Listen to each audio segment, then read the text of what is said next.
4K 60 frames per second, electronic stabilization. The E4K Plus does all that and more for less than the current reigning champion, the GoPro Hero 6 Black. Even though it costs less, is the quality still up to par? Let's find out.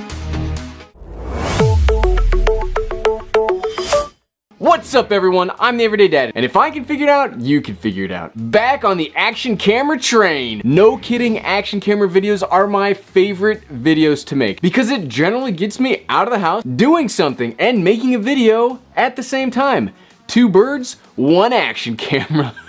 Dad jokes. But you guys have been asking me to make this video for darn near a year now, and you know what? Better late than never. So let's find out just how good, or not good, the E4K Plus actually is. And thanks so much to my friends over at B&H Photo Video for sending me this camera to show you. If you'd like to buy one of your very own, there will be links in the description below for you to do just that, because cameras, they're great. Now, Yi makes a heck of a good action camera. I've been using and recommending the Yi Lite for a very long time now. And okay, yes, they've had some hiccups in the Discovery, but I've been generally impressed with the quality of the action cameras that they put out. Okay, time to hop into the video, and the most important part is to find out what is actually running this Goliath in tiny clothing. Thesauruses for the win. That means we're gonna check out the basic specs. The E4K Plus is the top of the line in the Yi family of sports cameras. It comes equipped with an Ambarella chipset and a quad-core CPU. Now, for regular old non-computer guy me, that sounds pretty impressive. It has a Sony IMX377 12 megapixel CMOS sensor, and it can record in 4K 60 frames per second. Yeah, 4K 60. Back when this came out, it topped the GoPro Hero 5 for just about every major spec. That was its main competition at the time, and it even beat it for recording frame rates, but cheaper. Now the GoPro Hero 6 Black does 4K 60, but it's still pretty impressive feat, and cheaper than that. There's not a lot of cameras that are able to maintain 4K 60 for long periods of time. There's not much on the market, even in high-end cameras, that can do that yet. In addition to some very serious recording modes, the E4K Plus also has some pretty darn good 3-axis electronic image stabilization. As far as recording goes, it comes with a 1200 milliamp hour battery with a reported 73 minutes of battery life at 4K 60 frames per second. Physically, it feels almost exactly like the Yi Lite, which we're going to discuss more about that here in a minute, because that's not necessarily a good thing. On the top is the single power/record button. The side contains its USB-C connector, and you know what? Now that USB-C is proliferated around, I like seeing gear that has USB-C more than I used to. I used to be like, oh, it's USB-C again, but now that all my chargers are USB-C, I'm starting to become a USB-C snob, I guess.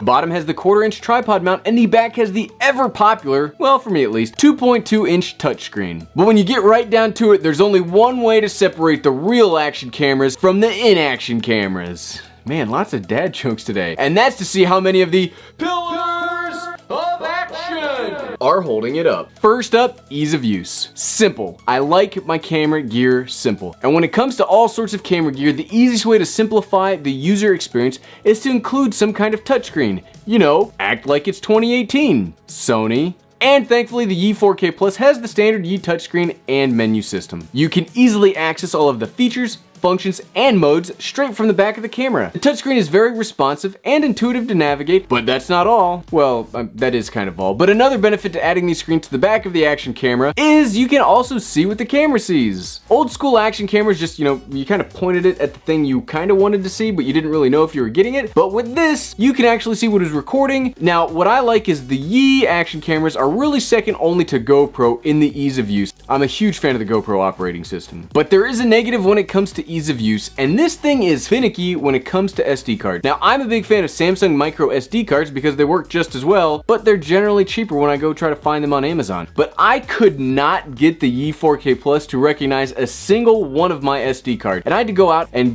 buy a SanDisk. Sure, you know, it worked fine once I got the SanDisk in there, but if you're also on Team Samsung SD card, you're gonna have to keep that in mind. They're not really gonna work too well. Next up, durability. Okay, here's a pretty big ding against the E4K Plus. We mentioned this earlier, but it feels almost exactly like the Yi Lite. And if you've watched this channel for any amount of time, you know that means it feels plasticky and kind of cheap.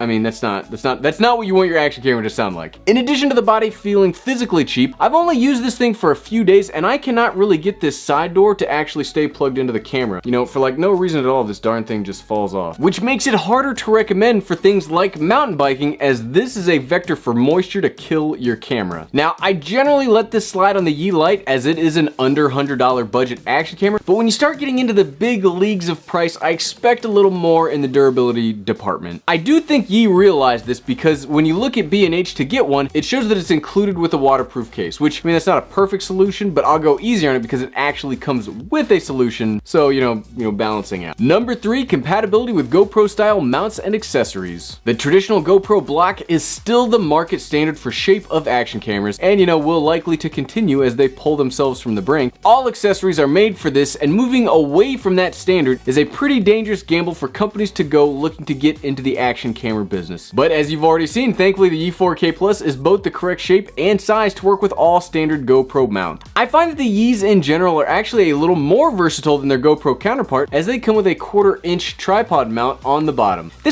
That might not sound like a lot, but that mounting option is so useful if you want to use your regular camera gear with your action camera. You don't have to then double adapt it back to tripod, you just use it straight from the camera. I like things straight from camera. I wish GoPro had a 1/4 inch mount on the bottom. Number 4, decent image quality. Okay. Here's the big one, image quality. Yes, I keep it down on the list because it's not the most important aspect in my mind, but it is still one of the pillars, and for this price, it better be darn good. Now, with the hurricane and all associated weather, it's been seriously raining around here. It's been pretty bleh around here for the past week or so there's not been too much sunlight to use this camera on, but for all that, I think the image quality held up pretty well. No, it doesn't look fantastic, but this is pretty low light stuff for a small censored action camera, and the more important aspect is to look at the small details, maybe not the overall image. You can see more detail in the leaves and stuff like that, and the image while we're moving, you know, looks pretty good. We'll try to do a more vibrant video if the sun ever comes out again. I'm not sure if that's ever gonna happen, but for right now, I don't think there's many other action cameras that would have handled the low light as well as the Yi 4K Plus. And here's a vlogging test of the Yi 4K Plus, and yeah, we do have it in a gimbal right now. We're kind of cheating a little bit. We're trying to get this in before the hurricane rains start, which should be hitting here in like an hour or so, hooray. We're not in like the direct path of the hurricane. We're just, the rain will start, and it's hard to do action stuff when it's, you know, pouring rain outside, so.